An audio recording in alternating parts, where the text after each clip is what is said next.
Good evening बेटा, कैसे हैं भाई। देखो बेटा, लास्ट क्लास में अपन ने स्टार्ट किया था पॉलीमर चैप्टर। क्या स्टार्ट किया था?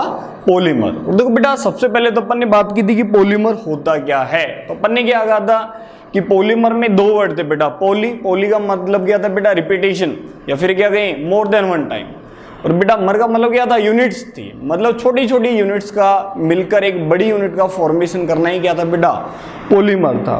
फिर अपन ने कहा था कि भाई ऐसा हो सकता है पॉलीमर में कि जो यूनिट छोटी यूनिट ली हैं अगर वो एक ही टाइप की हैं, मतलब सभी सेम ही है, जैसे अपन ने कहा सभी के सभी ए हैं, तो बेटा उसको अपन ने कहा था होमोपॉलीमर। और फिर अपन ने क्या कहा था बेटा? यदि डिफरेंट मिल जाएं, जैसे ए हो गया, बी हो गया, सी हो गया, कितने भी टाइप को यदि अपन ऐड कर दें तो उसको अपन ने क्या कहा था बेटा?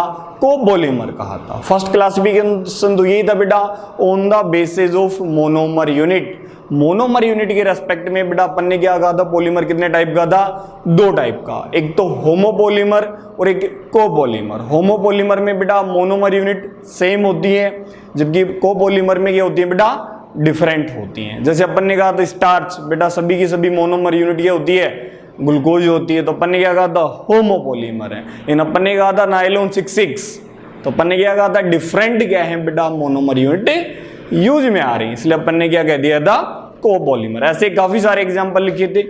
फिर अपन ने कहा था बेटा सेकेंड क्लासिफिकेशन कि on the basis of origin या फिर on the basis of source, कि वो मॉलिक्यूल कहां से मिला है। अपन ने तीन पार्ट किए थे बेटा इसके भी। सबसे पहले तो कहा था बेटा नेचुरल, फिर कहा था बेटा सिंथेटिक, फिर कहा था बेटा सेमी सिंथेटिक। बेटा नेचुरल क्या था? जो अपने को नेचर से मिलता है, एनिमल या प्लांट से मिलता है, उसको अपन ने क्या कहा था बेटा? नेचुरल पॉलीमर कहा था।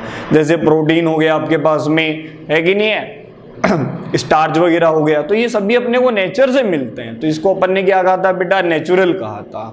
फिर अपन ने क्या कहा था भाई कि अपने पास में क्या है? सिंथेटिक। तो बेटा सिंथेटिक में अपन ने कहा था कि भाई मैन मेड पॉलीमर भी कहते हैं, इन्हें क्या बोलते हैं बेटा? मैन मेड पॉलीमर भी कहते हैं। तो अपन ने क्या कहा था भाई? जो लेबोरेटरी में तैयार किए जाते हैं, जैसे पॉलीथीन हो गया था आपके पास में, नायलॉन 6 हो गया था, नायलॉन 66 हो गया था, तो बेटा जो लेबोरेटरी में प्रिपेयर्ड किए जाते हैं उनको अपन ने क्या बोला था? सिंथेटिक बोला था। और लास्ट पार्ट क्या था बेटा? Semi synthetic. सेमी सिंथेटिक में क्या कहा था? जो नेचर से मिलते हैं लेकिन बेटा उनमें कुछ हल्का फुल्का मॉडिफिकेशन करके अपन कुछ नया प्रोडक्ट बना दें, तो उसे क्या कहा गया था बेटा? Semi synthetic. और मैंने कहा था बेटा सेमी सिंथेटिक मैक्सिमम सेलुलोज से बनाए जाते हैं। किससे बेटा? सेलुलोज से। जैसे अपन ने कहा था सेलुलोज एसीटेट, सेलुलोज नाइट्रेट, तो अपन ने ये कहा था कि जो मैक्सिमम सेमी सिंथेटिक पॉलीमर है वो किससे बनाते हैं बेटा? अपन सेलुलोज से बनाते हैं। ये सेकंड क्लासिफिकेशन हो गया था।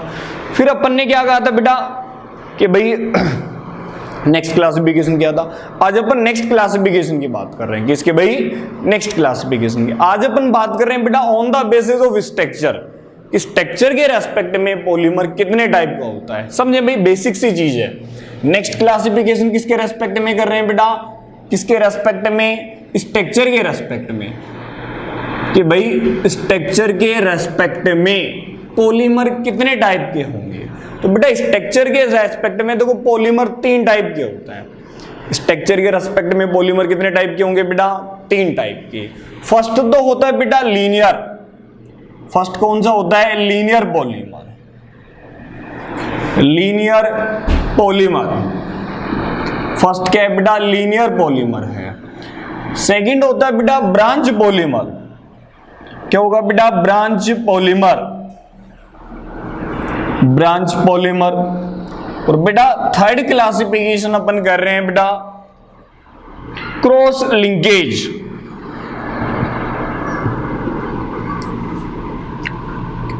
क्रॉस लिंक भी कहते हैं या क्रॉस लिंकेज भी कह सकते हैं, या बेटा नेटवर्क पॉलीमर भी कहा जाता है। इन्हें क्या कहा जाता है? नेटवर्क पॉलीमर भी इन्हें ही कहा जाता है। अब समझो इनमें डिफरेंस क्या है। लीनियर तो बेटा अपन ने क्या कहेंगे? जो मोनोमर यूनिट है वो लाइन की फॉर्म में क्या हो जाएंगी? सेट हो जाएंगी। जैसे अपन ने क्या कहा भाई, ये चेक करें आपके पास में, ये लाइंस की फॉर्म में क्या हो रही है बेटा? सेट हो रही है। देखिए ये लाइन की फॉर्म में क्या हो गई है, एक दूसरे के ऊपर सेट हो गई बेटा। अगर सेट हो गई तो बेटा अपन क्या कहेंगे, इनमें पैकिंग वगैरह क्या रहने वाली है, अच्छी रहने वाली है। क्लियर है। तो होगा क्या, लीनियर में बेटा ये जो पॉलीमर की लाइन है वो एक दूसरे के ऊपर क्या हो जाएंगी, सेट हो जाएंगी, लाइंस की फॉर्म में रहने वाली है। सेकंड समझो क्रॉस पॉलीमर। तो बेटा देखो सॉरी लीन ब्रांच में देखो बेटा अपन ने क्या कहा कि भाई अपने पास में क्या थी, दो आपके पास में क्या है, मोनोमर की क्या है, लाइंस आपके पास में यूनिट है। तो बेटा इन पे क्या होगी, हल्की हल्की ब्रांचिंग भी हो जाएगी, जैसे ये ब्रांच लगाए।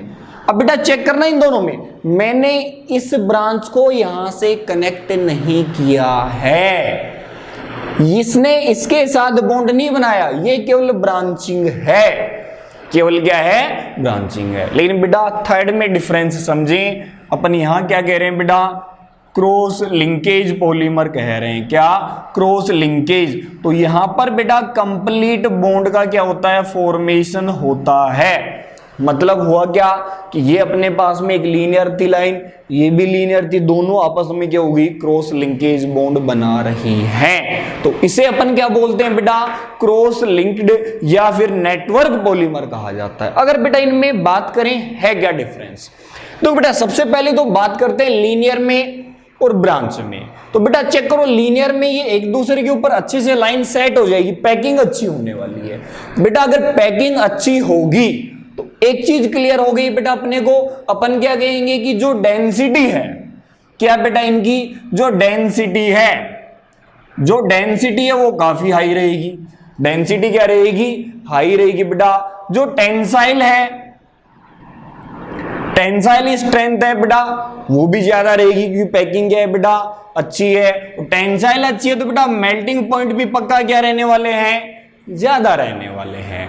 क्लियर है। इसके एग्जाम्पल लिखना चाहिए फर्स्ट वाली के, तो अपन क्या कह रहे हैं बेटा, high density poly ethylene, high density poly ethene या हाई डेंसिटी पॉली इथाइलिन। ये क्या होता है, ये भी अपन पढ़ने वाले हैं बेटा। इसमें जो मोनोमर यूनिट लाइन बनाती है वो कैसे सेट होती है बेटा, एक दूसरे की लेयर के ऊपर आसानी से सेट हो जाती है। नेक्स्ट अपन कह रहे हैं बेटा पीवीसी हो गया, जैसे क्या हो गया भाई, पीवीसी हो गया, पॉलीविनाइल क्लोराइड वगैरह हो गए। तो ये किसके टाइप आते हैं बेटा आपके पास में, क्या कहेंगे बेटा, किसके टाइप आने वाले हैं, लीनियर पॉलीमर के एग्जांपल आने वाले हैं। क्लियर है बेटा। फिर समझो, अगर बेटा अपन ने इनके अंदर ब्रांच लगा दी, अब देखो ये ब्रांच लग रही है तो इनको क्या करेंगे बेटा, रिपेल करेंगी। ये कनेक्ट नहीं है, ये इसके साथ कनेक्ट नहीं है, तो रिपेल करेंगी। तो बेटा इतना तो क्लियर हुआ कि डेंसिटी क्या हो जाएगी बेटा, कम हो जाएगी। तो टेंसाइल भी क्या होने वाली है, कम होने वाली है। मेल्टिंग पॉइंट भी क्या होने वाला है बेटा, कम होने वाला है। इसके एग्जाम्पल की बात करें तो बेटा low density polythene, low density polythene. तो यहां पर वो लाइन के साथ में क्या करेंगी, ब्रांच भी कर लेंगी, जिसके कारण अपन ये कहने वाले हैं। नेक्स्ट देखो बेटा, अपन क्या कह सकते हैं भाई, देखो स्टार्च था, स्टार्च के दो पार्ट थे बेटा, एक तो एमाइलोज और एक क्या, एमाइलोपेक्टिन।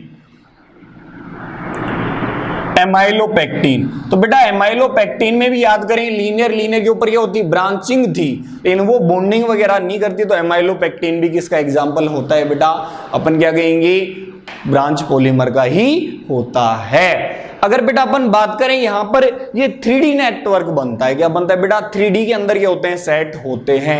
तो बेटा इतना तो क्लियर है, इनके अंदर आने वाली बॉन्डिंग काफी स्ट्रॉन्ग आएगी। और जो ये अपन क्या कहें, क्रॉस जो लिंकेज पॉलीमर होते हैं, या तो इनमें बेटा बाई फंक्शनल होते हैं। अरे बाई फंक्शनल का मतलब क्या हो गया, फंक्शनल ग्रुप या तो दो होंगे, या बेटा अपन क्या कहेंगे ट्राई फंक्शनल, मतलब क्या हो गया, पॉली फंक्शनल ग्रुप होते हैं। कि कौन से फंक्शनल ग्रुप होते हैं बेटा, पॉली, मतलब एक से ज्यादा फंक्शनल ग्रुप आने वाले हैं। जैसे अपन बात करें इसमें एग्जांपल की बेटा, तो अपन कह सकते हैं बेटा बेकेलाइट, क्या बेटा, बेकेलाइट याद करें, बेकेलाइट हो गया बेटा आपके पास में, वल्केनाइज्ड रबर हो गया इसके अंदर। फिर अपन क्या कह सकते हैं भाई, आपके पास में फिनोल, फॉर्मेल्डिहाइड, ये पढ़ेंगे बेटा, फॉर्मेल्डिहाइड रेजिन, ये भी बेटा किसका एग्जाम्पल होता है आपके पास में, क्रॉस लिंकेज का एग्जाम्पल होता है।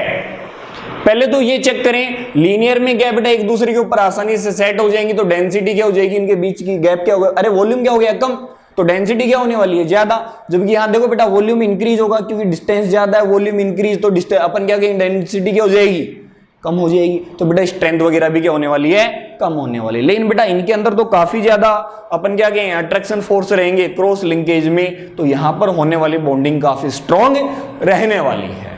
तो बेटा सबसे पहले तो चेक करें डाउट है इसमें, डाउट है तो बोलें, फिर इसके बारे में लिखते हैं अपन।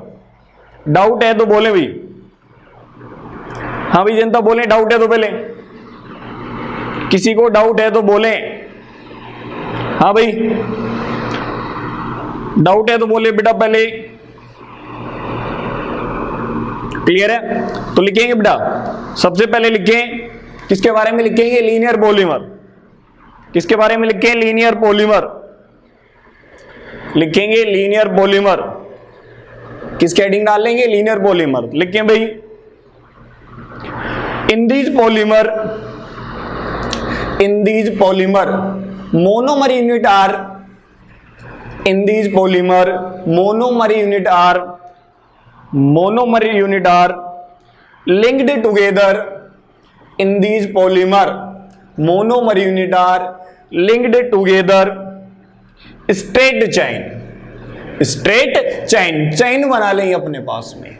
दिक्कत है क्या बेटा, तो इसे अपन क्या बोलेंगे, लीनियर पॉलीमर। एग्जांपल लिखें बेटा, हाई डेंसिटी पॉलीथीन या polyethylene, high density polyethylene. Clear है बेटा, पीवीसी। नेक्स्ट एग्जांपल क्या है बेटा, PVC. Next nylon, next polyester. भाई नाइलॉन भी कह सकते हैं और पॉलीएस्टर भी कह सकते हैं। नाइलॉन भी एग्जांपल हो सकता है और एस्टर भी हो सकता है, और वो एस्टर कौन सा भाई, पॉलीएस्टर है। क्लियर भाई। नेक्स्ट लिखिए भाई ब्रांच पॉलीमर। क्या लिखें, ब्रांच पॉलीमर लिखें बेटा। लिखेंगे मोनोमर यूनिट आर, लिखेंगे in these polymer monomer unit are joint from, in these polymer monomer unit are joint and form long straight chain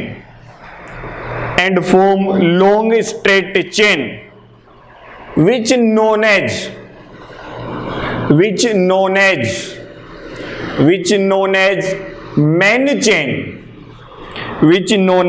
main chain, and many different size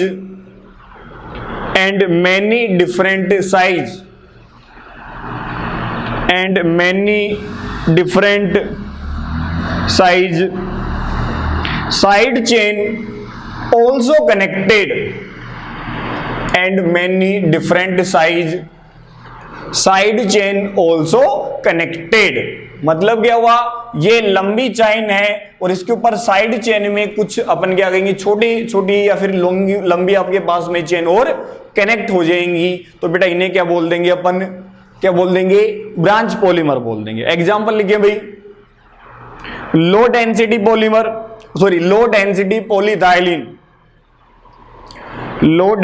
polyethylene, next glycogen, next amylopectin. Next क्या है, amylopectin. ठीक है भाई, low density polythene हो गया, amylose हो गया, glycogen हो गया, वो इसी के एग्जांपल है बेटा। क्लियर है। नेक्स्ट लिखिए भाई, नेक्स्ट लिखिए क्रॉस लिंकेज में लिखेंगे इन विच polymer chain are, in these polymer chain are linked या linkage in 3D,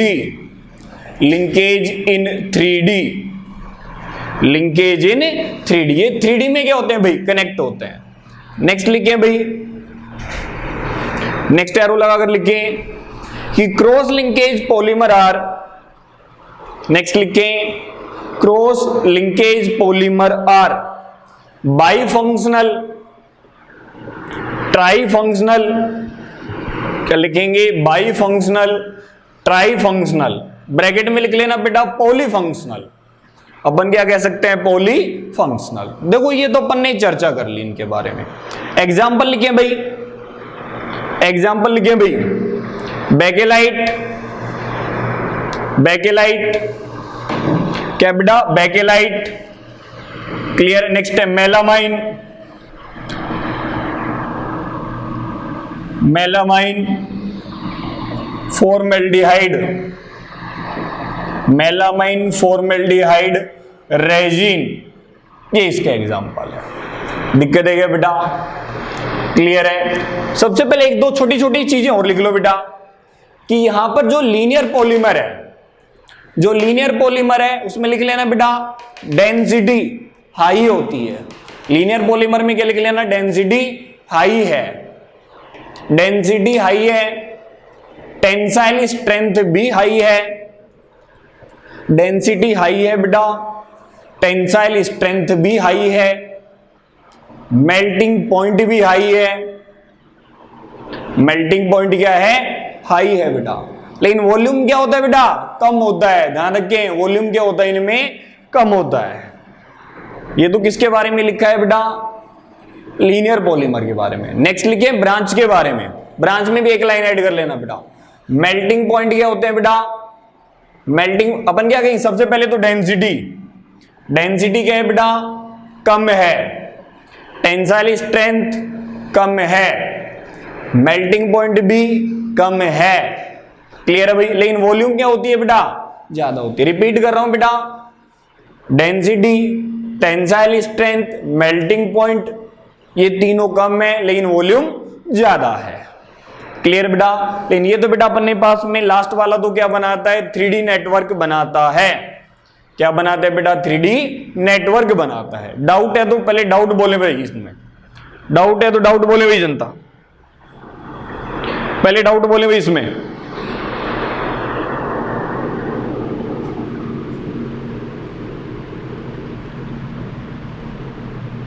देखो बेटा जो क्रॉस लिंकेज हैं उनका मेल्टिंग पॉइंट वगैरह सब कुछ हाई ही होगा, इन दोनों से ज्यादा ही होने वाला है बेटा हमेशा, क्लियर है। लीनियर और ब्रांच से ज्यादा किसका होता है बेटा, मेल्टिंग पॉइंट वगैरह, टेंसाइल स्ट्रेंथ वगैरह बेटा अपन क्या कहेंगे, सबसे ज्यादा किसकी आती है, क्रॉस की आती है बेटा, क्लियर है। एक बालक कह रहे हैं कि भाई हिंदी में, तो बेटा इन्हें बोलते हैं रेखीय बहुलक। क्या बोलते हैं, रेखीय बहुलक। इन्हें बोलते हैं लीनियर को बेटा रेखीय बहुलक, रेखीय बहुलक लिख लेना बेटा। इनमें रेखीय बहुलक में मोनोमर इकाई, क्या लिखेंगे, रेखीय बहुलक में लिखे मोनोमर इकाई सीधी श्रृंखला में जुड़ी होती है। मोनोमर इकाई सीधी श्रृंखला में जुड़ी होती है बेटा, सीधी श्रृंखला में जुड़ी होती है। लिखा भी लीनियर में। रेखीय में क्या लिखा है बेटा, जो मोनोमर इकाई है वो सीधी श्रृंखला में जुड़ी होती है, लिखिए बेटा। फिर लिखना बेटा कि भाई इनकी जो डेंसिटी है, क्या लिख लेना बेटा, डेंसिटी घनत्व ज्यादा होता है, टेंसाइल स्ट्रेंथ ये भी ज्यादा होती है, मेल्टिंग पॉइंट ये भी ज्यादा होता है बेटा, ठीक है। और एग्जांपल क्या है बेटा, high density polyethylene. Next example है बेटा PVC, polyvinyl chloride. Next example है नायलॉन। उससे नेक्स्ट एग्जांपल है पॉलीएस्टर। क्या है, पॉलीएस्टर। नेक्स्ट लिखना भाई ब्रांच पॉलीमर, साकित, साकित बहुलक। क्या लिखेंगे भाई, साकित बहुलक लिख लेना बेटा। मोनोमर इकाइयां, मोनोमर इकाई, मोनोमर इकाइयां लंबी श्रृंखला में व्यवस्थित होते हैं। मोनोमर इकाई लंबी श्रृंखला में व्यवस्थित होते हैं तथा इन पर लंबी श्रृंखला में व्यवस्थित होते हैं तथा इन पर बाह्य श्रृंखलाएं भी उपस्थित होती हैं, तथा इन पर बाह्य श्रृंखला भी उपस्थित होती है बेटा, बाह्य श्रृंखला भी उपस्थित होती है। एग्जाम्पल लिख लेना बेटा, low density polythene, amylopectin, glycogen, ठीक है भाई। और बेटा इनके मेल्टिंग पॉइंट, टेंसाइल स्ट्रेंथ ये कम होती है। लास्ट कौन सा है बेटा, क्रॉस लिंकेज,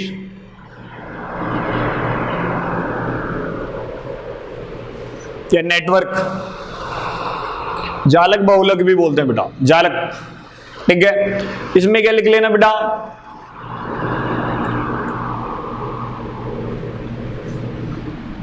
मोनोमर इकाइयों के बहुलक, मोनोमर इकाइयों के बहुलक, मोनोमर इकाइयों के बहुलक 3D में व्यवस्थित होते हैं। त्रिविम में क्या होते हैं भाई, व्यवस्थित होते हैं। एग्जाम्पल लिख लेना बेटा, बेकेलाइट, क्या लिखना है बेटा example, bakelite, melamine formaldehyde resin, एक तो बेकेलाइट, नेक्स्ट क्या है बेटा, मेलामाइन फॉर्मेल्डिहाइड रेजिन। हाँ भाई डाउट बोले बेटा इसमें, पहले तो डाउट बोले बालक, फिर नेक्स्ट की बात करते हैं। डाउट बोले, हाँ भाई क्लियर है। नेक्स्ट, चलो नेक्स्ट देखते हैं, ठीक है। नेक्स्ट क्लासिफिकेशन कर रहे हैं बेटा, on the basis of, on the basis of inter molecular forces,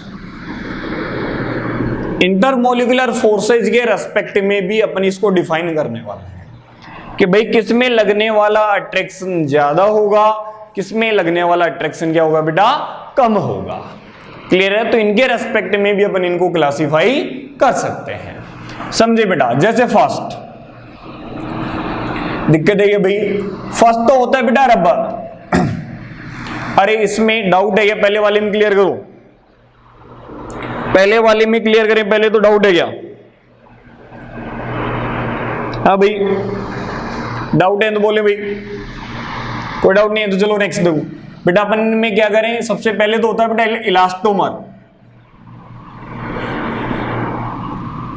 first क्या कह रहे हैं बेटा, इलास्टोमर कह रहे हैं, ठीक है। सेकंड अपन लिख रहे हैं बेटा, समझें, सेकंड अपन लिख रहे हैं बेटा fibre,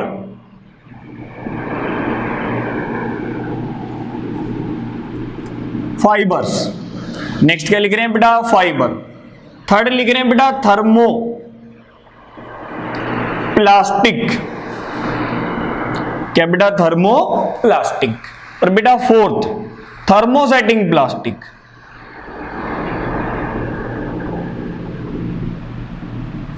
thermosetting plastic, thermosetting plastic. देखो बेटा इनमें समझो है क्या, बिल्कुल बेसिक सी बात है। इलास्टोमर, इलास्टोमर बेटा ये स्ट्रेचेबल होते हैं, जैसे रबर होता है अपने पास, क्या होता है रबर, स्ट्रेचेबल होता है कि नहीं होता भाई। अभी स्ट्रेचेबल कब हो सकता है, जब इनमें लगने वाले बेटा इंटरमोलिकुलर फोर्सेज क्या हो, वीक हो। अरे भाई जैसे मार्कर है तो ये स्ट्रेचेबल है या नहीं है, अगर मैं रबर को स्ट्रेचेबल कहूं तो वो ठीक है कहना, क्योंकि वो स्ट्रेचेबल आसानी से उसको खींच सकते हैं और छोड़ने के बाद वापस अपनी शेप क्या कर लेता है बेटा, गेन कर लेता है। वो क्यों पॉसिबल है, क्योंकि बेटा उसके अंदर लगने वाले फोर्सेज क्या हैं, वीक हैं। उसके अंदर लगने वाले फोर्सेज क्या है बेटा, वीक है। तो इसमें क्या कहेंगे बेटा, वांडर वाले टाइप क्या लगते हैं, फोर्सेज लगते हैं। इसमें कौन से फोर्सेज लगते हैं बेटा, वांडर वाल टाइप अट्रैक्शन फोर्सेज लगते हैं। किसमें, इलास्टोमर में। जनरली बेटा अपन क्या कह सकते हैं, इन्हें रबर की कैटेगरी में, किसमें बेटा, रबर भी कह सकते हैं भाई, कि भाई इन्हें रबर की कैटेगरी में अपन आसानी से रख सकते हैं कि भाई ये रबर की तरह होते हैं, इनमें कोई दिक्कत वाली बात नहीं है। क्लियर है भाई। नेक्स्ट अपन क्या करें, फाइबर। तो देखो बेटा फाइबर में जो अट्रैक्शन फोर्स है वो थोड़ा इंक्रीज हो जाता है। जैसे आपके पास में डाइपोल डाइपोल इंटरेक्शन वगैरह आ गया, इस टाइप से फोर्सेज क्या होंगे, इंक्रीज। अब बेटा फोर्स इंक्रीज होगा तो अपने को अच्छे से पता है मेल्टिंग पॉइंट वगैरह क्या होने वाले हैं, इंक्रीज। और जो स्ट्रेच होने की टेंडेंसी है वो क्या हो जाएगी, डिक्रीज। स्ट्रेचेबल टेंडेंसी है वो क्या हो जाएगी, कम हो जाएगी। और ये अपन कह सकते हैं थ्रेड टाइप होते हैं, धागे वाले, थ्रेड धागे की तरह। अरे भाई जो टेक्सटाइल इंडस्ट्री है, कौन सी इंडस्ट्री, टेक्सटाइल, कपड़े वगैरह, जो कपड़े वगैरह के आपके पास में बनते हैं वो इसी से बनते हैं बेटा। वो कौन से होते हैं, जो जैकेट वगैरह अपन पहनते हैं वो किससे बनते हैं आपके पास में, इसी से बनते हैं, फाइबर से, थ्रेड होते हैं आपके पास में। नेक्स्ट समझो भाई, अब इसमें अपन ने क्या कहा, वीक अट्रैक्शन है।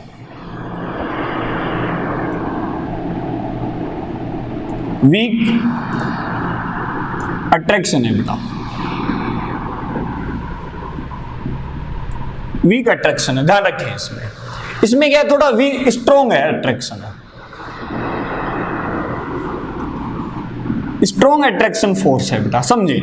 और इसीलिए अपन क्या कहेंगे, जो इसकी स्ट्रेंथ वगैरह है वो क्या हो जाएगी, इंक्रीज हो जाएगी। और जो स्ट्रेचेबल टेंडेंसी है वो क्या हो जाएगी, डिक्रीज हो जाएगी। अब देखो इसमें क्या आता है, इसके बारे में समझना भाई, मुद्दा क्या है। इसमें जो अट्रैक्शन फोर्स है वो बेटा जो आपके पास में क्या है, इलास्टोमर है। क्या है बेटा, इलास्टोमर है। इलास्टोमर से तो ज्यादा होते हैं किसमें, थर्मोप्लास्टिक में। थर्मोप्लास्टिक में बेटा ज्यादा है किससे, इलास्टोमर से। लेकिन बेटा फाइबर से कम होते हैं, फाइबर से क्या होते हैं बेटा, कम होते हैं। फाइबर से क्या होते हैं, कम होते हैं, ध्यान रखें। मैंने क्या कहा, इलास्टोमर से तो ज्यादा, लेकिन फाइबर से क्या होते हैं, कम होते हैं। और बेटा यहां तो क्या होते हैं, काफी ज्यादा स्ट्रॉन्ग फोर्स होते हैं। यहां क्या होंगे बेटा, स्ट्रॉन्ग फोर्स होंगे। और बेटा स्ट्रॉन्ग बेटा फाइबर से भी ज्यादा क्या होंगे, स्ट्रॉन्ग होने वाले हैं। अब समझो भाई इनमें डिफरेंस क्या है बेटा। फर्स्ट वाले में तो क्या गया, वंडरवाल टाइप आ गई, यहां क्या आ गई बेटा आपके पास में डाइपोल टाइप आ गई। इन दोनों की मिक्स का क्या होता है बेटा, थर्मोप्लास्टिक होता है। लेकिन अगर अपन बात करें थर्मोसेटिंग प्लास्टिक की, बेटा ध्यान रखें, किसकी बात करें, थर्मोसेटिंग प्लास्टिक की बात करें, तो बेटा अपन क्या कहें, इसमें इलास्टोमर से तो ज्यादा, लेकिन फाइबर से क्या होते हैं बेटा, कम होते हैं। फाइबर से अट्रैक्शन क्या होंगे, कम होने वाले हैं। जैसे भाई अपन ये टॉयज वगैरह बनाते हैं, खिलौने वगैरह, तो बेटा ये खिलौने हो गए, बोतल वगैरह हैं, वो किसकी हेल्प से बनाए जाते हैं बेटा, थर्मोप्लास्टिक की हेल्प से। किसकी हेल्प से बेटा, थर्मोसेटिंग प्लास्टिक की हेल्प से। क्यों बेटा, अपन देखो बेटा इसकी हेल्प से बनाए जाते हैं। अब अपने को पता है टॉयज वगैरह हो गई, पानी की बोतल वगैरह हो गई, अगर अपन इनको मेल्ट करें तो बेटा मेल्ट हो जाएगी हीट करने पर, और मेल्ट करके इनको क्या कर सकते हैं बेटा, रिमोल्ट कर सकते हैं अपन, और नई चीजें बना सकते हैं। मतलब जो थर्मोप्लास्टिक होते हैं बेटा, उनको हीट करने पर वो मेल्ट हो जाते हैं, सॉफ्ट हो जाते हैं, और उनसे अपन नया प्रोडक्ट भी बना सकते हैं। ध्यान रखें, थर्मोप्लास्टिक में क्या हो रहा है, हीट करने पर क्या हो रहे हैं बेटा, सॉफ्ट हो रहे हैं, मेल्ट हो रहे हैं। क्या हो रहे हैं, सॉफ्ट हो रहे हैं, और क्या हो रहे हैं बेटा, मेल्ट हो रहे हैं आपके पास में। इसलिए इनको रिसाइकिल करना क्या है, पॉसिबल है। जैसे पॉलीथीन हो गया, आपके पास में जो टॉयज वगैरह हैं वो हो गई, बोतल वगैरह हो गई, तो इनको रिसाइकिल भी किया जा सकता है, मतलब नए प्रोडक्ट बनाए जा सकते हैं। लेकिन बेटा ध्यान रखिए, जो थर्मोसेटिंग प्लास्टिक है, क्या बेटा, थर्मोसेटिंग प्लास्टिक, इसको जितना ज्यादा हीट करते हैं उतना ही ज्यादा हार्ड हो जाएगा बेटा, उतना ही क्या हो जाएगा, हार्ड हो जाएगा अपने पास में। तो बेटा जितना हीट करेंगे उतना हार्ड हो रहा है, तो क्या इनको मेल्ट करना पॉसिबल है क्या, नहीं है। इनको मेल्ट करना पॉसिबल नहीं है, और इसे रिसाइकिल करना भी पॉसिबल नहीं है। अरे भाई जैसे अपने पास में ये क्या होते हैं, इलेक्ट्रिकल स्विच होते कि नहीं होते भाई, तो काफी बार क्या होता है, काफी हाई वोल्टेज आ जाता है बेटा। तो आपने देखा होगा जो स्विच वगैरह हैं बेटा, ये जल जाते हैं, पहले तो फिर भी सॉफ्ट दिखते हैं, और जैसे ही जलते हैं, जलने के बाद काफी क्या हो जाते हैं बेटा, हार्ड हो जाते हैं। तो बेटा वो आपके पास में कौन से होते हैं बेटा, चेक करें, ये कौन से होंगे आपके पास में, थर्मोसेटिंग प्लास्टिक होंगे बेटा। क्या होते हैं, थर्मोसेटिंग प्लास्टिक। अब जैसे आपने बेटा पेंट्स वगैरह का नाम सुना होगा, अरे भाई जो मकानों पे पेंट वगैरह करते हैं अपन, क्या करते हैं, पेंट वगैरह करते हैं। तो बेटा एक तो होता है पेंट्स वगैरह, और एक अपन जैसे अपन ने कहा ना कि भाई बेकेलाइट, तो बेटा अगर अपन फिनोल और बेंजल्डिहाइड को मिक्स कर दें तो दोनों का मिक्सचर मिलेगा, पॉलीमर बनेंगे। अगर वो लीनियर पॉलीमर हुआ, क्या हुआ बेटा, वो लीनियर पॉलीमर हुआ, तो जो लीनियर पॉलीमर है उससे तो क्या बनाए जाते हैं बेटा, आपके पास में पेंट्स वगैरह बनाए जाते हैं, कलर करने के पेंट वगैरह होते हैं वो बनाए जाते हैं बेटा। लेकिन बेटा अगर अपन उसको क्या करते हैं, क्रॉस पॉलीमर बना दें, तो जो क्रॉस पॉलीमर बनता है वो क्या बनता है बेटा, थर्मोसेटिंग प्लास्टिक बनता है। उसको रिसाइकिल करना पॉसिबल नहीं है, इसको मेल्ट करना भी पॉसिबल नहीं है। हालांकि ये अपन फिनोल और बेंजल्डिहाइड का रेजिन पढ़ेंगे, वहां अलग से भी मैं पढ़ाने वाला हूं उस चीज को। इसमें डाउट है तो पहले वो क्लियर करें, अदरवाइज फिर लिखते हैं भाई। पहले तो डाउट है तो वो बोले भाई, इसमें पहले तो डाउट वाले बोले भैया, जो वर्ड मैंने बोले उसमें डाउट है तो वो बोले। हाँ भाई,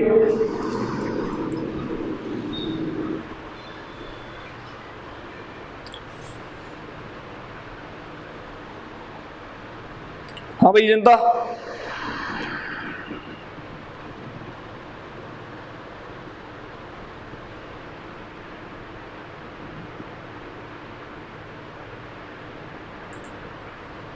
हाँ भैया बोले, किसी का डाउट है तो बोले। अब जो वर्ड मैंने बोले हैं उनके अंदर किसी को डाउट, फिर रिपीट कर रहा हूं मैं। इलास्टोमर बेटा रबर टाइप होते हैं, जो रबर वगैरह होते हैं वो कौन सी कैटेगरी में आते हैं, इलास्टोमर में।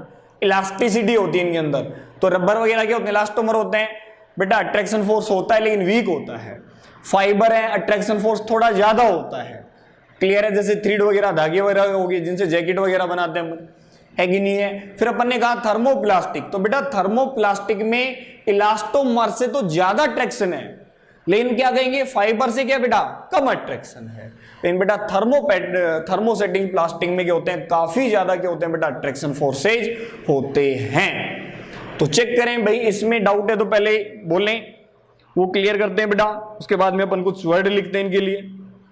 क्लियर है बेटा, हाँ भाई लिखें तो लिखेंगे भाई। सबसे पहले क्या लिखेंगे बेटा, इलास्टोमर। सबसे पहले क्या लिखेंगे, इलास्टोमर लिखेंगे, इलास्टोमर। फर्स्ट एरो लगाकर लिखें। Generally these polymer are also known as, these polymer are also known as rubber. मैंने पहले लिख दिया है बेटा, these polymer also known as rubber. Next क्या लिखेंगे बेटा, लिखेंगे weak attraction force, weak attraction force present in, weak attraction force present in polymer chain, weak attraction force present in polymer. अरे कहने का मतलब क्या हुआ कि भाई अपन ने जैसे ये चेन बनाई, चेन पॉलीमर, अरे चेन पॉलीमर बनाए, इनके इसके मिड में जो अट्रैक्शन लग रहा है, अरे भाई ये दो चेन बनी, इनके बीच में जो अट्रैक्शन लग रहा है ना, उस अट्रैक्शन की बात कर रहे हैं अपन, ध्यान रखें। ये दो एटम में लगने वाले अट्रैक्शन की बात नहीं कर रहे अपन, किसकी बात कर रहे हैं, इन दो लेयर के मिड में लगने वाले अट्रैक्शन की बात कर रहे हैं। इनमें लगने वाला अट्रैक्शन क्या है बेटा, वीक है। तो अपन ने क्या कहा है बेटा कि भाई इनके अंदर क्या होता है, वीक अट्रैक्शन होता है। नेक्स्ट लिखिए भाई, क्या होते हैं बेटा, ये क्या होता है, नेक्स्ट क्या लिख सकते हैं, दीज आर स्ट्रेचेबल। नेक्स्ट क्या लिख लेना, these polymer are stretchable.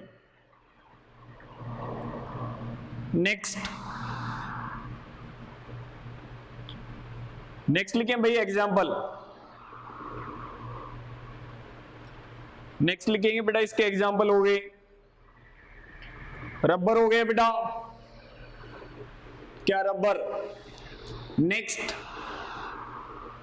Vulcanise rubber,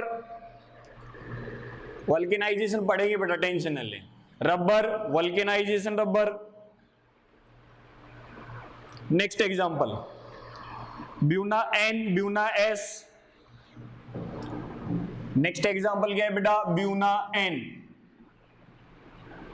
Buena N, buna S. Isoprene, isoprene, ठीक है भाई। ये जो आइसोप्रीन है भाई ये नेचुरल होता है, पढ़ेंगे इसकी स्ट्रक्चर भी पढ़ने वाले हैं। ब्यूना एन, ब्यूना एस और आइसोप्रीन ये रबर ही होते हैं बेटा। क्या होते हैं? रबर ही होते हैं। लेकिन कुछ क्या होते हैं बेटा? सिंथेटिक होते हैं और कुछ क्या होते हैं बेटा? नेचुरल होते हैं। क्लियर है? नेक्स्ट लिखिए भाई फाइबर। नेक्स्ट लिखेंगे बेटा these polymer also known as, these polymer also known as thread polymer, also known as thread polymer। और तो क्या भी, हाँ नेक्स्ट लिखो these polymer use in, these polymer use in textile industry, use in textile industry।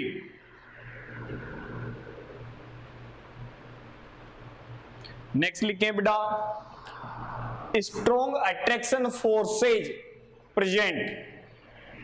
Next क्या लिखेंगे बेटा? Strong attraction forces present. अब बेटा पैकिंग क्या होगी? क्लोज पैकिंग होगी, सीधी सी बात है। पैकिंग क्या होती है? हालांकि क्लोज होती है। अब बेटा टेंसाइल स्ट्रेंथ और मेल्टिंग पॉइंट क्या होंगे? हाई होंगे। मेल्टिंग पॉइंट भी क्या होगा बेटा? हाई होगा। और जो टेंसाइल स्ट्रेंथ है वो भी क्या होने वाली है बेटा? हाई रहने वाली। लेकिन उनकी क्या होती है भाई? कम होती है। क्लियर है? एग्जांपल लिखिए भाई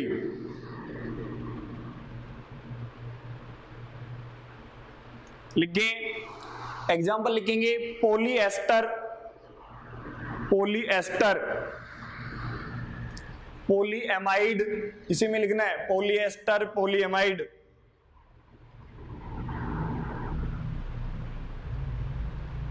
natural fibre, natural fibre, natural fibre कौन कौन से होते हैं बेटा? आपको पता हो तो सिल्क होता है, वूलन होता है, कॉटन होता है। नेचुरल फाइबर के ब्रैकेट में लिख लेना बेटा, नेचुरल फाइबर के ब्रैकेट में क्या लिख लेना बेटा? सिल्क, वूलन हो गया, सिल्क हो गया, वूलन हो गया, कॉटन हो गया। ये क्या होते हैं? नेचुरल फाइबर होते हैं। नेक्स्ट बेटा नायलॉन, नायलॉन भी इसी का एग्जांपल है। नायलॉन वगैरह बेटा ये एमाइड एस्टर पढ़ेंगे अपन, लेकिन एक बार केवल क्लासिफिकेशन पढ़ रहे हैं। क्लियर भाई? नेक्स्ट लिखिए बेटा थर्मोप्लास्टिक, थर्मोप्लास्टिक लिखेंगे भाई। थर्मोप्लास्टिक में लिखेंगे these polymer becomes, these polymer becomes soft on heating, these polymer becomes soft on heating and become hard on cooling, and become hard on cooling। Clear भाई? Attraction force लिख लेना बेटा, attraction force लिख लेना बेटा। Elastomer से तो ज्यादा है और फाइबर से कम है भाई। अट्रैक्शन फोर्स क्या लिख लेना? इलास्टोमर से ज्यादा और फाइबर से कम। एग्जांपल लिखिए भाई पॉलीस्टायरीन, एग्जांपल लिखिए पॉलीस्टायरीन, पॉलीस्टायरीन,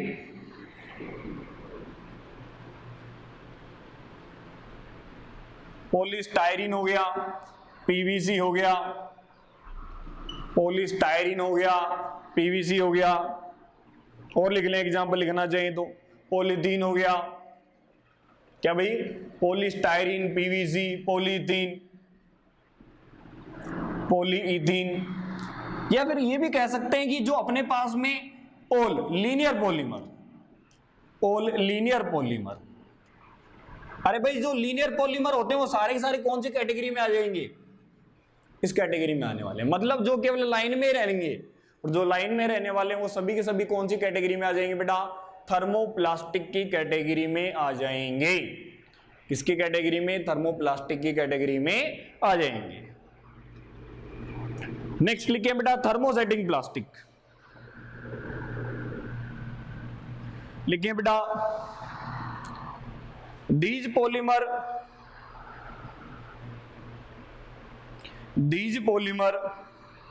are heated, इसमें लिखना है these polymer are heated,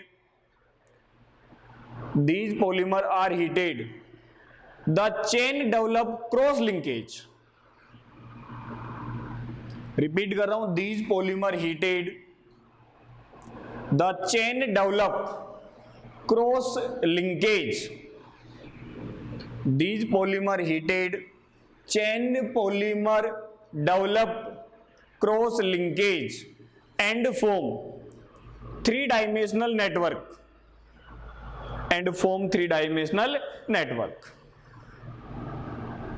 clear भाई।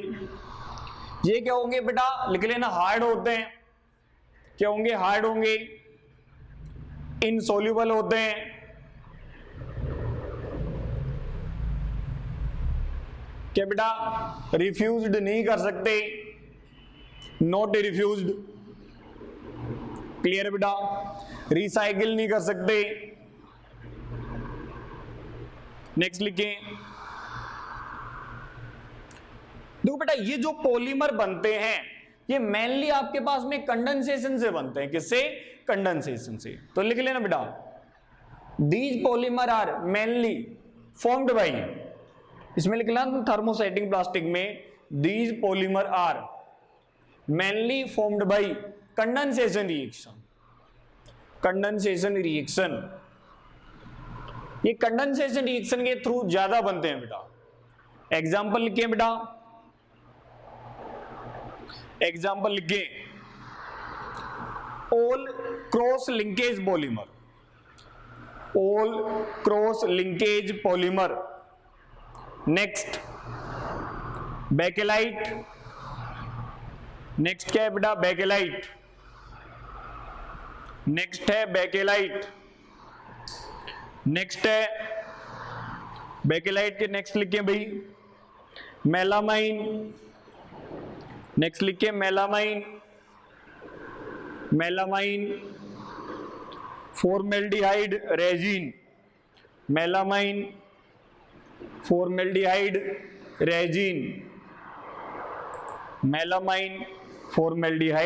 रेजिन, ये क्या हो गए भाई, एग्जाम्पल हो गए।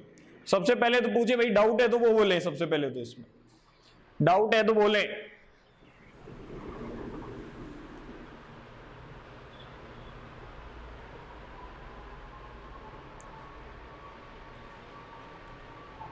क्या बेटा, बोले भाई, थर्मोप्लास्टिक या थर्मोसेटिंग की बेटा, थर्मोसेटिंग की लिखिए भाई, थर्मोसेटिंग की रिपीट कर रहा हूं बेटा, these polymer are heated, when these polymer are heated, the chains develop cross linkage, when these polymer heated, chain develop cross linkage and form three-dimensional structure. अरे भाई कहने का मतलब क्या है, समझो, छोटी सी बात, मैं इसको मिटा रहा हूं ना, फाइबर को। देखो अपन ने क्या कहा कि भाई अपने पास में क्या थी, ये चेन थी, जैसे इनको हीट करते हैं तो ये क्या कर देते हैं, साइड में भी बॉन्ड बनाना स्टार्ट कर देते हैं, साइड में भी क्या करते हैं, बॉन्ड बनाना स्टार्ट कर देते हैं। ये चेन क्या है, ये लिंकेज होने लग जाती है, बॉन्ड बनाने लग जाती है, इसे क्या बोलते हैं बेटा, चेन के अंदर क्या हो जाएगा, लिंकेज हो जाएगा, आपके पास में लिंक क्या हो जाएगा, डेवलप हो जाएगा। और बोले भाई, और डाउट बोले भाई, और डाउट बोले,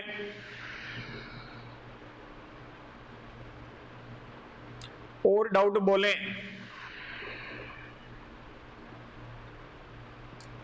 डाउट बोले भाई।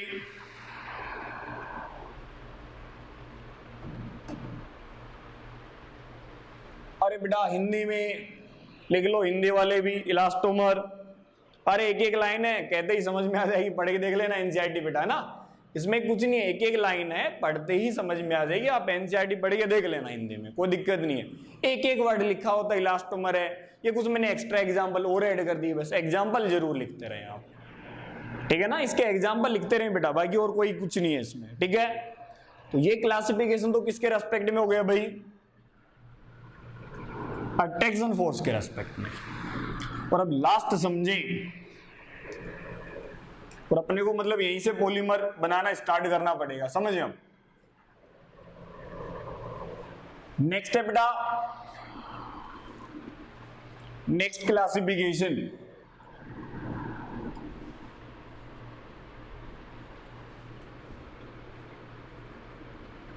On the basis of polymerisation.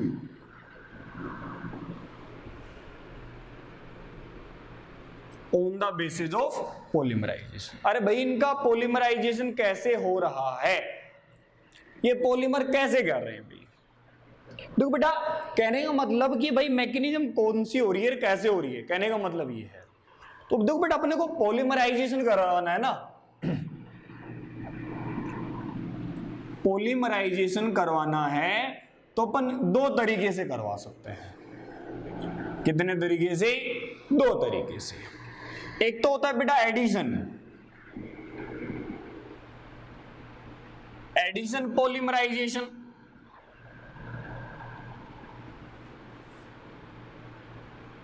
क्या बेटा, एडिशन पॉलीमराइजेशन। अरे एडिशन का मतलब क्या, जुड़ना, याद करो एडिशन रिएक्शन।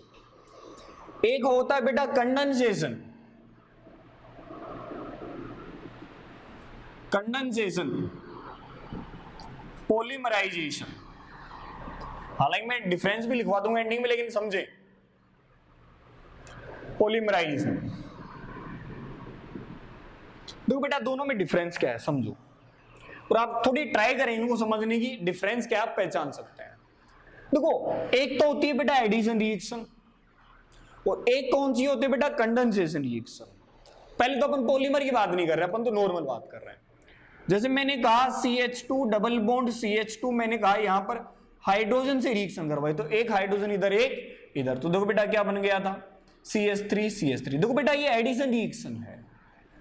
ये क्या एडिशन है, मतलब जितने भी रिएक्टेंट साइड में रिएजेंट है वो सारे के सारे ऐड हो जाते हैं, एक प्रोडक्ट बना लेते हैं। सभी के सभी ऐड हो रहे हैं, साइड में कुछ भी नहीं बच रहा, चेक कर लें, साइड में कुछ भी नहीं बच रहा है। लेकिन जो कंडेंसेशन पॉलीमर है, संघनन जो पॉलीमर है, उसमें क्या होता है कि भाई कुछ तो जुड़ेगा, कुछ तो जुड़ेगा। जैसे मैंने क्या कहा भाई, ये एसिड है, और यहां पर मैंने कह दिया भाई एल्कोहल है। एसिड लिया और एल्कोहल लिया, मैंने कहा यहां से H2O निकाल दिया। तो देखो बेटा, ये भी तो पॉलीमर ही है। ये कौन सा पॉलीमर हो गया, एस्टर हो गया कि नहीं हो गया। तो देखो हुआ क्या है, एक तो एस्टर बना और साइड में क्या निकल गया बेटा, H2O निकल गया। क्या निकल गया बेटा, H2O। तो कंडेंसेशन में क्या होता है बेटा, कुछ तो जुड़ता है, कुछ साइड में हटता है, छोटे छोटे मॉलिक्यूल साइड में हट जाएंगे। जैसे H2O हो गया, अमोनिया हो गया, एल्कोहल हो गया, ऐसे छोटे छोटे मॉलिक्यूल्स क्या होते हैं, साइड में हट जाते हैं। इसलिए अपन क्या कहते हैं कि जो कंडेंसेशन है उसमें क्या होने वाला है, कुछ तो ऐड होगा और कुछ हटेगा। अब याद करो बेटा, छोटी सी बात मैंने अभी बताया था, थर्मोप्लास्टिक और थर्मोसेटिंग प्लास्टिक, याद करो। देखो थर्मोप्लास्टिक में क्या हो रहा था, अपन ने क्या करा था, वो एडिशन पॉलीमर होते हैं एक टाइप से, लीनियर पॉलीमर, याद करो क्या थे, लीनियर। तो देखो भाई, जुड़ते जाएंगे, लीनियर बनाते रहेंगे, लाइन बनाते रहेंगे अपने पास में। हालांकि ये कहना गलत है, ये अपन ने पॉलीमराइजेशन नहीं किया, ये जोड़ दिया है, ठीक है। लाइन बनाते रहेंगे। जैसे अपन पॉलीथीन ली, तो बेटा इसको अगर मैं पॉलीमराइजेशन कराऊंगा तो क्या करूंगा मैं कि भाई ये ऐसे, ये ऐसे, मैकेनिज्म पढ़ेंगे, टेंशन न लें भी। ये पॉलीमर करते जाएंगे, एक लाइन बनाते रहेंगे, है कि नहीं है। इसलिए इनको मेल्ट करना आसानी से मेल्ट हो जाएंगे। लेकिन बेटा देखो यहां पर क्या हुआ है, मैंने बताया था कौन सा बेटा आप लोगों को, थर्मोसेटिंग। और थर्मोसेटिंग में क्या लिखा था बेटा, ये किससे बनते हैं, जनरली मेनली कंडेंसेशन से। तो वो कंडेंसेशन से बनेंगे, तो जो वीकनेस आ रही थी किसकी वजह से आ रही थी भाई, H2O के मॉलिक्यूल आएंगे तो वो पहले ही हट जाते हैं, हट गए तो बेटा उनमें सॉफ्टनेस आएगी। कैसे, जैसे जैसे हीट करोगे और ज्यादा हार्ड होते जाएंगे। इसलिए बेटा क्या होता है, ये कौन से होते हैं आपके पास में, कंडेंसेशन से कौन से बनते हैं बेटा, थर्मोप्लास्टिक, थर्मोसेटिंग। जबकि जर्नली अपने पास में एडिशन से कौन से निकल के आएंगे बेटा, ये वाले आने वाले। एडिशन से बेटा हालांकि सभी निकल के आएंगे, मैं ये नहीं कह रहा कि भाई इलास्टोमर नहीं बनेंगे, इलास्टोमर भी बनते हैं, फाइबर भी बनते हैं और थर्मोप्लास्टिक भी बनते हैं, क्लियर है। लेकिन बेटा अपन क्या कहें, कंडेंसेशन से मेनली कौन से बनते हैं आपके पास में, ये वाले बनते हैं। अब इनमें भी डिफरेंस समझो भाई, ठीक है, इतना तो क्लियर है ना, कंडेंसेशन में कुछ हटेगा और कुछ जुड़ेगा। अब कंडेंसेशन के लिए तो कुछ पढ़ने की ज्यादा जरूरत है नहीं भी, बिल्कुल अपन वहीं पे पढ़ लेंगे। अब ये जो एडिशन पॉलीमराइजेशन है, ये 3 टाइप से कर सकते हैं अपन बेटा। एक तो फ्री रेडिकल,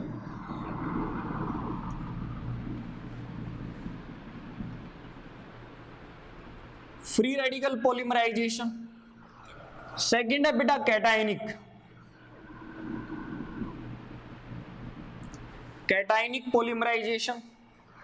नेक्स्ट है बेटा एनायनिक, क्या बेटा, एनायनिक पॉलीमराइजेशन। समझे भी, इन तीनों में डिफरेंस समझ रहे हैं, देखो डिफरेंस समझ लें आप। पहले तो ये क्लियर करें भाई, यहां तक डाउट है क्या, देखो ठीक है। अब देखो जहां पर रेडिकल्स बनते हैं, अब बेटा याद करो जनरली, देखो मैं ऑलवेज कुछ नहीं कह रहा, रेडिकल एडिशन रिएक्शन में रेडिकल कब बनते थे, परोक्साइड होता था बेटा, या क्या होता था बेटा, हीट, साथ में क्या होता है, सनलाइट। तो आपके पास में कौन सी रिएक्शन जाती थी, याद करो, फ्री रेडिकल। मतलब जब भी अपने को फ्री रेडिकल रिएक्शन करवानी है तो अपने को क्या क्या रिएजेंट यूज में लेने पड़ेंगे बेटा, रिएजेंट यूज में लेना पड़ेगा, परोक्साइड हो गया, हीट हो गया, या सनलाइट हो गई। फिर समझो बेटा कैटायनिक, याद करो एडिशन रिएक्शन में कैटायन कब बनता था, इलेक्ट्रोफिलिक एडिशन में। किसमें बेटा, इलेक्ट्रोफिलिक एडिशन में, मतलब इलेक्ट्रोफाइल। और बेटा अपन ये क्या कह सकते हैं, इलेक्ट्रोफाइल क्या होते हैं बेटा, लुईस एसिड वगैरह। अरे भाई एसिड क्या होते हैं, इलेक्ट्रोफाइल ही तो होते हैं, इलेक्ट्रॉन लेने वाले क्या होते हैं, इलेक्ट्रोफाइल।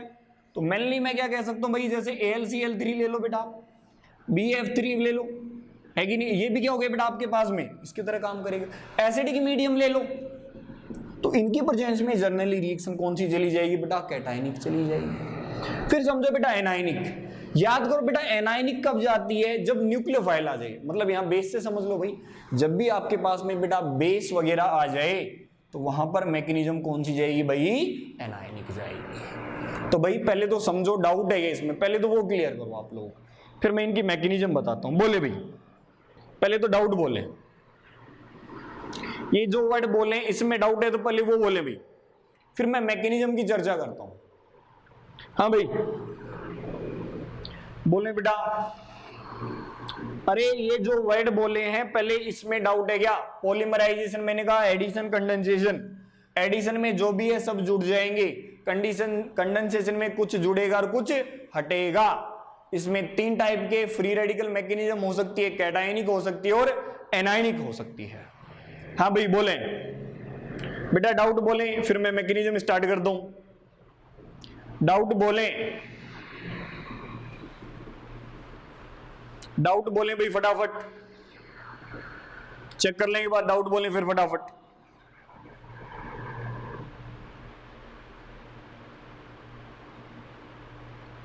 हाँ भाई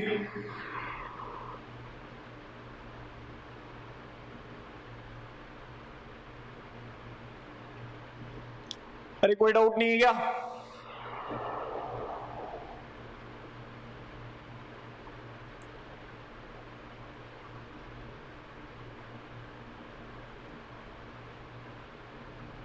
डाउट है तो बोले बेटा।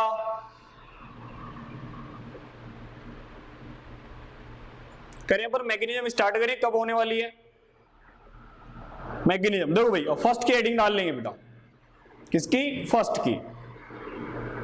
फर्स्ट कौन सी अपने पास में, चेक करो, free radical, sorry addition. First कौन सी पढ़ रहे हैं बेटा, एडिशन।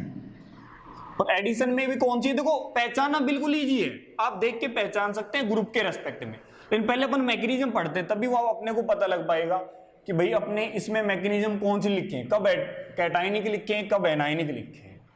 ठीक है भाई, तो फर्स्ट क्या लिख लेंगे बेटा, एडिशन पॉलीमराइजेशन। फर्स्ट क्या है बेटा, एडिशन पॉलीमराइजेशन। क्या है, एडिशन पॉलीमराइजेशन, एडिशन पॉलीमराइजेशन। ठीक है भाई, उसमें भी फर्स्ट कौन सा है बेटा, first free radical polymerisation.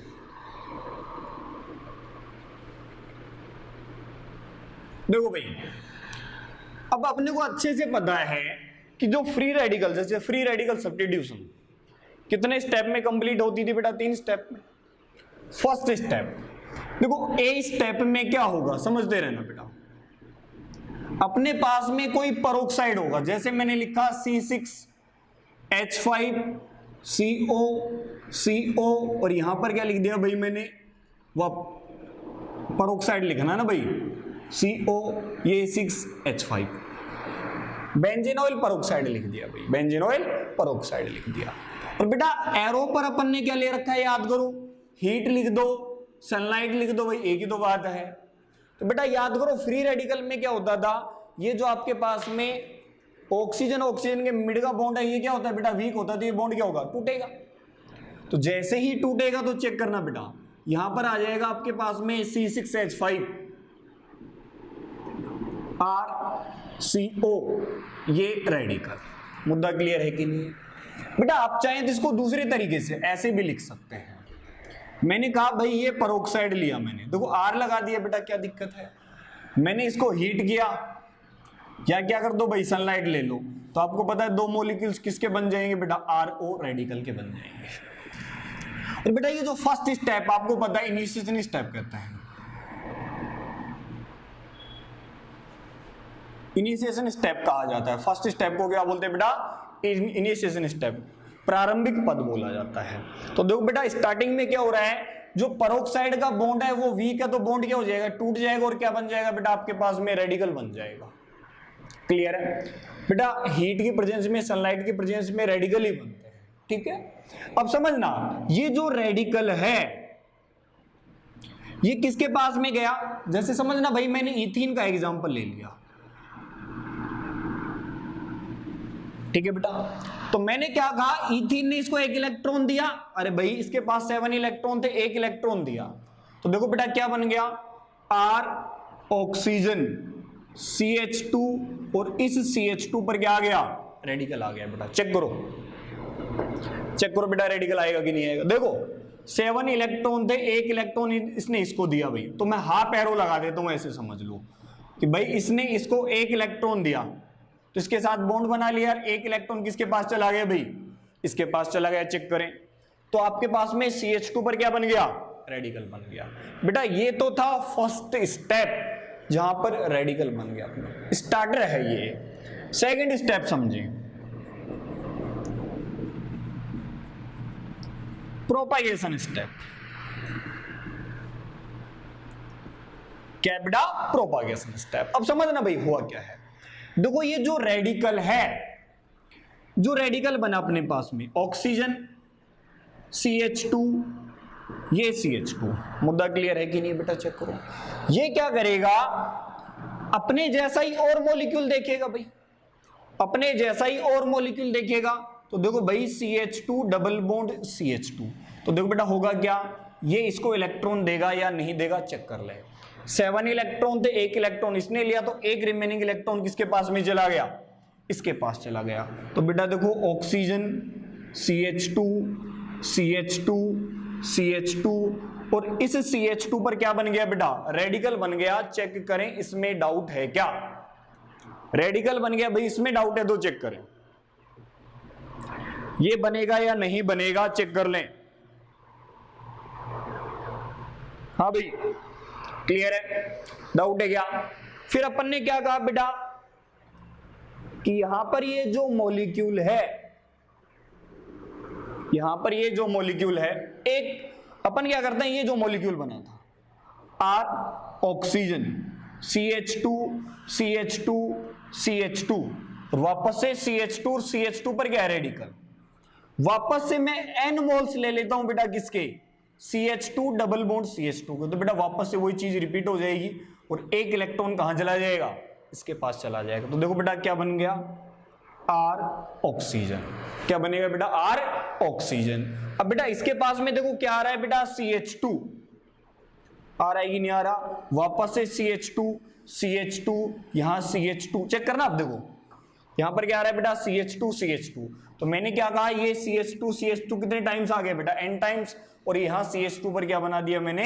Radical बना दिया। चेक करें भाई, इन दोनों स्टेप में डाउट है तो पहले वो क्लियर करें, इन दोनों स्टेप में डाउट है तो क्लियर करें। हाँ भाई, इन दोनों स्टेप में डाउट है तो बोलें, बोले बेटा इन दोनों स्टेप में डाउट है क्या? देखो बेटा मैंने क्या कहा है, फिर रिपीट कर रहा हूं, समझ लेना अच्छे से। परोक्साइड था, बॉन्ड वीक है, टूटा तो आरओ रेडिकल बना। बेटा आप ये भी ले सकते हैं, कोई भी परोक्साइड ले सकते हैं। जैसे ही रेडिकल बना, डबल बॉन्ड ने इस पे इलेक्ट्रॉन पे अटैक किया, क्योंकि इसके पास 7 इलेक्ट्रॉन थे तो एक इलेक्ट्रॉन लेते इसके साथ बॉन्ड बन गया, और एक इलेक्ट्रॉन कहां चला गया बेटा? CH2 के पास।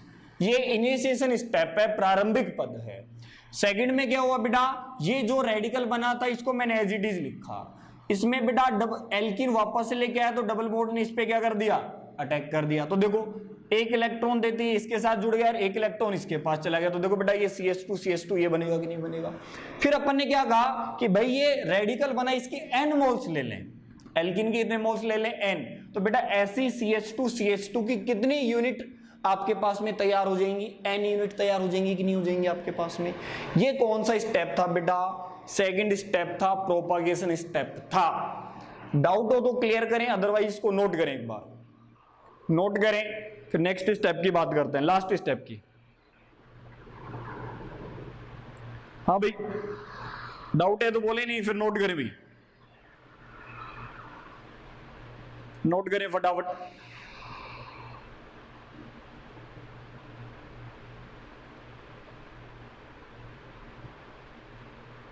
कोई डाउट नहीं है भाई?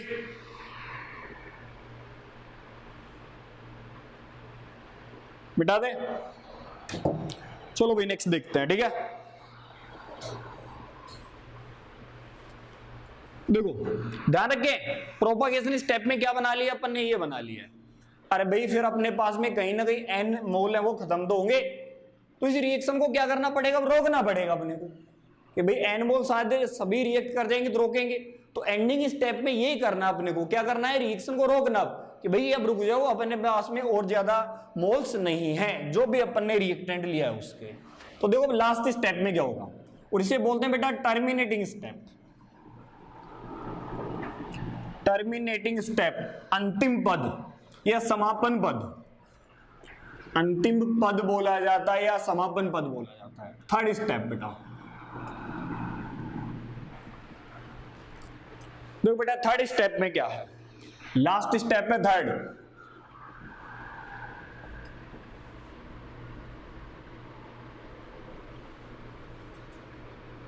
Terminating step.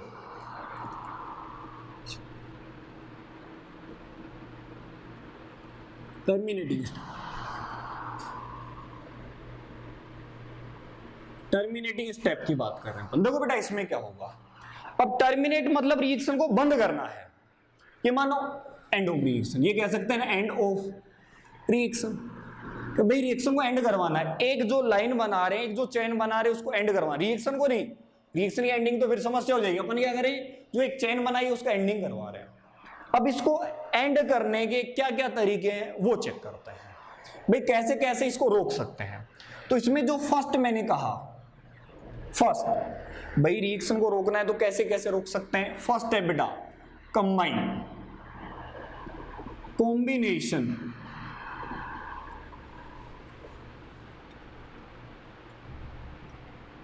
अच्छा कॉम्बिनेशन क्या, कपलिंग लिख लो चाहिए आपको, कपलिंग या लिख लो, कॉम्बिनेशन भी लिख लो, कॉम्बिनेशन, कपलिंग या कॉम्बिनेशन। इसका मतलब समझो भाई, बिल्कुल इजी है। देखो अपने पास में क्या बना था, आर ओ CH2, इसके कितने मोल्स हो गए थे बेटा, N। और यहां पर आगे क्या था बेटा, CH2 और यहां पर क्या था, रेडिकल था। ठीक है बेटा, अगर आपको इसको रोकना है तो आप इसके जैसा ही एक मॉलिक्यूल और ले लें। तो जैसे ही मैंने इसका जैसा मॉलिक्यूल और लिया, चेक कर सकते हैं बेटा ये है या नहीं है, चेक कर ले। तो बेटा कपलिंग का मतलब क्या हो गया, कॉम्बिनेशन का मतलब क्या हो गया, जुड़ना। तो ये आपस में क्या हो जाएंगे, जुड़ जाएंगे। तो देखो क्या बनेगा अपने पास में, R CH2 CH2 n times, वापस से CH2, ये CH2, देखो बेटा यहां तक आ गई। अब ये इसके साथ फ्री रेडिकल है, आसानी से बॉन्ड बना लेगा। और बेटा यहां पर क्या आ गया, CH2 n टाइम्स, और यहां पर क्या आ गया बेटा, OR। चेक करें क्या आ गया बेटा, OR। इसे कॉम्बिनेशन बोलेंगे या कपलिंग बोलेंगे, दो आगे रेडिकल जो चेन बनाई है, दोनों चेन आपस में जो रेडिकल थे, चेन के रेडिकल थे, वो आपस में आकर जुड़ गए, और बेटा इस चेन की जो बनने की आगे टेंडेंसी थी वो रुक चुकी है। ये कैसे हुई, इस तरीका है। सेकंड मेथड देखो भाई, सेकंड मेथड अपन क्या बोल रहे हैं,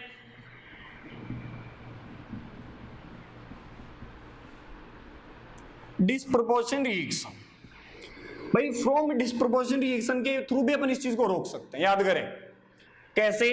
अपन ने ये मॉलिक्यूल लिया भाई, oxygen CH2 n times, CH2, ये CH2 रेडिकल, ये CH2, मैं वापस से वही चीज लिख रहा हूं बेटा जो अपन ने पहले लिखी थी, n टाइम्स, और ये OR। चेक करें बेटा, अपन ने क्या कहा है, डिस्प्रोपोर्शन रिएक्शन। बेटा डिस्प्रोपोर्शन रिएक्शन में क्या होता है आपको अच्छे से पता है कि भाई एक जगह से तो H रेडिकल हटेगा। अरे भाई रेडॉक्स रिएक्शन होती है, कौन सी, रेडॉक्स रिएक्शन, एक का तो ऑक्सीडेशन और दूसरे का रिडक्शन। तो देखो हो क्या रहा है भाई, H यहां रेडिकल था, यहां से एक H रेडिकल हटाओ।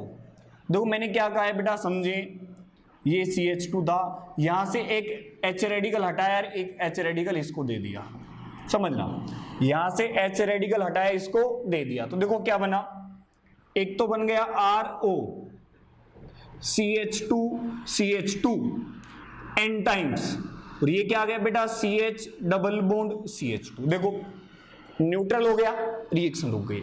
अब देखो बेटा यहां पर CH2 रेडिकल था, एक रेडिकल लिया तो क्या बन गया, CH3, फिर बेटा CH2 कितने टाइम्स बेटा, n टाइम्स, और ये क्या आ गया, OR। देखो रिएक्शन रुक गई कि नहीं रुक गई, चेन बनने की टेंडेंसी हो गई कि नहीं होगी, खत्म। तो बेटा अपन क्या कर सकते हैं, कपलिंग के थ्रू भी इसको रोक सकते हैं। दो जो रेडिकल्स बने उनको एंडिंग में जोड़ दें तो आपके पास में क्या हो जाएगी, कपलिंग या कॉम्बिनेशन। डिस्प्रोपोर्शनल रिएक्शन में क्या होता है बेटा, एक जगह से H रेडिकल हटेगा, तो यहां से H रेडिकल हटा तो कार्बन पे क्या बना, रेडिकल, दोनों कार्बन पे रेडिकल ने मिलकर क्या बना लिया, डबल बॉन्ड। थर्ड क्या है बेटा आपके पास में, यहां से जो H रेडिकल गया दूसरे के पास में चला गया, तो ये भी क्या बन गया, CH3, दोनों क्या हो गए भाई, न्यूट्रल हो गए। बेटा इन दोनों में चेक करें, इन दोनों में चेक करें, डाउट है क्या, इन दोनों मेथड में डाउट है तो बोले बेटा, हाँ भाई इन दोनों मेथड में डाउट है क्या, डाउट है तो बोले, नहीं फटाफट नोट करें। हाँ भाई डाउट है तो बोले।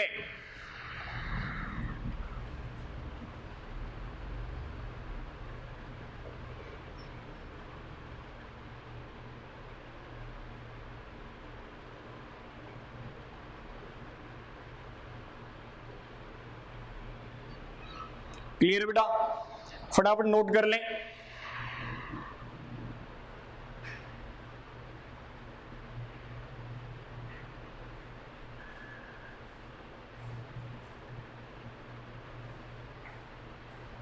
बेटा देखो तुमने प्रदीप बेटा क्या देख लिया होगा, ऑक्सीजन नहीं है, तुमने इथीन का पॉलीमराइजेशन देखा होगा बेटा।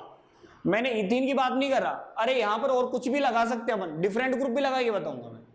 तुमने पर्टिकुलर किसका मान लिया, इथीन का ना बेटा, अपन इथीन की बात नहीं कर रहे, अपन तो क्या करें, कोई भी पॉलीमर है स्टार्टिंग यहां से होती है, फिर बेटा एंडिंग में क्या कर देंगे, OR को हटा देंगे अपन, क्या कर देंगे, OR को एंडिंग में हटा देंगे, टेंशन न लें। तुमने पर्टिकुलर देखी है बेटा इथीन की, वो अपन कहां पढ़ेंगे, लो डेंसिटी और हाई डेंसिटी पॉलीथीन के अंदर देखने वाले हैं, ठीक है। और मैंने कहा ना कोई जरूरी नहीं भाई यहां पर ही आप ये ही ले, बस रेडिकल बनना चाहिए ऐसा रिएजेंट लेना पड़ेगा। और बोलो बेटा,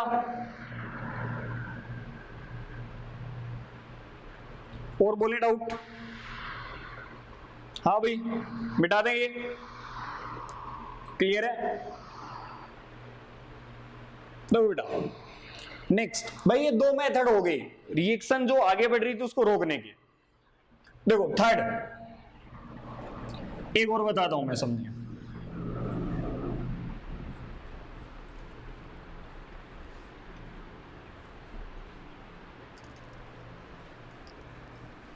देखो थर्ड अपन फर्स्ट तो बेटा कपलिंग से रोक सकते हैं, सेकंड डिस्प्रोपोर्शनल रिएक्शन से, थर्ड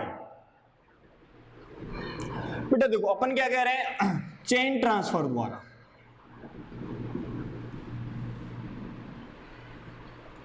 किसके द्वारा रोक सकते हैं बेटा, चेन ट्रांसफर के द्वारा। कहने का मतलब समझो रे, कुछ नहीं, बिल्कुल इजी सी बात है। अपने पास में क्या था, CH2 ये n मोल्स हो गई बेटा। फिर चेक करें बेटा CH2 और यहां पर क्या था, रेडिकल।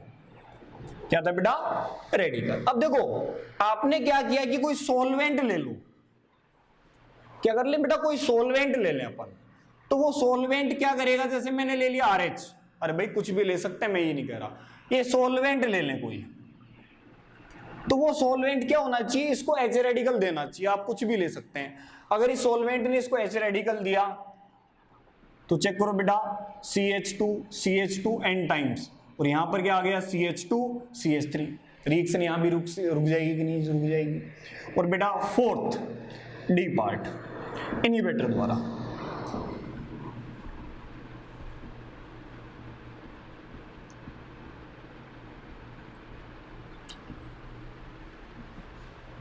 नेक्स्ट है बेटा इनहिबिटर द्वारा भी अपन क्या कर सकते हैं, रोक सकते हैं। पहले तो उसमें क्लियर करें,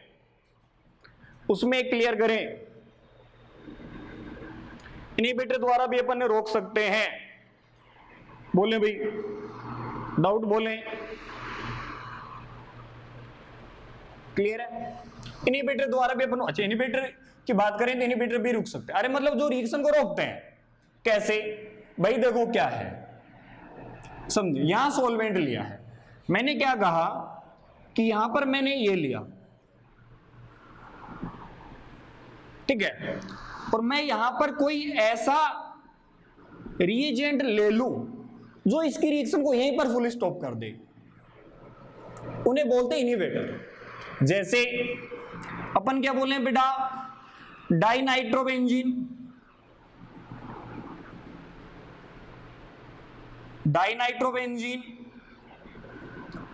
नाइट्रोबेंजीन, ये क्या काम करते हैं बेटा, इनहिबिटर का ही काम करते हैं। मतलब इस रिएक्शन को यहीं रोक देंगे, आगे वापस से नहीं हो पाएगा आपके पास में।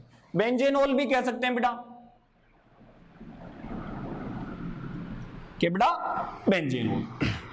बेंजेनोल भी हो सकता है। तो डाउट बोले भाई इनमें, इनहिबिटर में ये थोड़ी नई चीज आपके लिए बोले। हाँ भाई, बेंजेनोल भी, हाइड्रोक्विनोन भी ले लिया जाता है बेटा, हालांकि इसके लिए हाइड्रोक्विनोन लिख लो और भी बेटर होगा, हालांकि बेंजीन का ही होता है बेटा हाइड्रोक्विनोन। अरे हाइड्रोक्विनोल नहीं है भाई, फिनोल है ना, फिनोल के ऊपर ही 2H लगा दो, नाम क्या हो जाता है, हाइड्रोक्विनोन, या हाइड्रोक्विनोल भी लिख दिया जाता है। बोले भाई इन दोनों में डाउट है क्या, इन दोनों स्टेप में डाउट है क्या,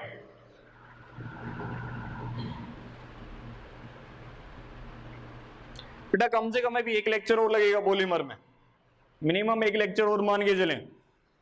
देखो ये मैकेनिज्म के बाद में तो कुछ नहीं है रे, डायरेक्ट ये इससे कनेक्ट हो गया, इससे कनेक्ट हो गया, बस डायरेक्ट देख के ही बता सकते हैं आप कौन सी मैकेनिज्म होने वाली है, कौन से में। हो गया भी, क्लियर है, मिटा दें।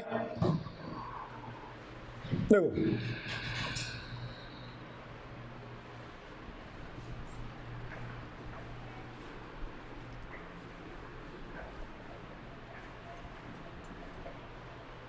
बेटा आज तो अपन ने ये कौन सी देखी है मैकेनिज्म, समझ लें, फ्री रेडिकल एडिशन मैकेनिज्म देखी है। फ्री रेडिकल एडिशन मैकेनिज्म के लिए क्या होना चाहिए बेटा आपके पास में, अपन क्या कहेंगे, ऐसे रिएजेंट लेने पड़ेंगे अपने को जो क्या करते हैं, फ्री रेडिकल का फॉर्मेशन करते हैं। जैसे पेरोक्साइड हो गया, सनलाइट हो गया, हीट हो गई, तो वहां पर क्या बनती है, फ्री रेडिकल। अब समझो बेटा जो आपके पास में पाई बॉन्ड रखते हैं, अरे जो सेम एटम में क्या रखते हैं, पाई बॉन्ड रखते हैं, जैसे भाई इथीन हो गई आपके पास में, आइसोप्रोपीन हो गई आपके पास में, प्रोपीन होगी आपके पास में, तो बेटा इनमें जर्नली कौन सी मैकेनिज्म जाएगी, फ्री रेडिकल जाएगी। जर्नली कौन सी जाती है बेटा, फ्री रेडिकल जाती है।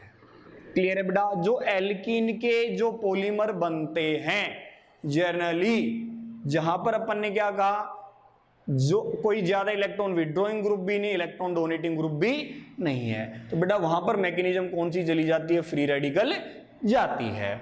अब बेटा कैटायनिक और एनायनिक को कैसे पहचानेंगे, और ये तीनों लिखने के बाद अपन आसानी से पहचान सकते हैं। भाई नेक्स्ट क्लास में क्या करेंगे भाई, इसको कंटिन्यू करेंगे। कैटायनिक इससे इजी है और एनायनिक में तो कुछ भी नहीं है बेटा, और कंडेंसेशन में तो बिल्कुल भी नहीं है। भाई नेक्स्ट में क्या करने वाले हैं, कंटिन्यू करेंगे। ठीक है भाई, नेक्स्ट में देखते हैं। डाउट है तो बोले भाई, इसमें डाउट है तो बोले, डाउट है तो बोले, डाउट है तो बोल सकते हैं भाई जनता। देखो बेटा कुछ चीजें आपको हो सकता है भाई वो एनसीईआरटी वगैरह पढ़े वहां पर लिखी हुई नहीं मिले, मैं ये नहीं कहता, तो वो चीजें मैंने बता दी है। इनिबिटर का मतलब कुछ नहीं है, कंफ्यूज नहीं होना, जो रिएक्शन की जो रेडिकल बन रहा है उसकी रिएक्शन को क्या कर रहा है बेटा, एंडिंग कर रहा है, रोक रहा है रिएक्शन को।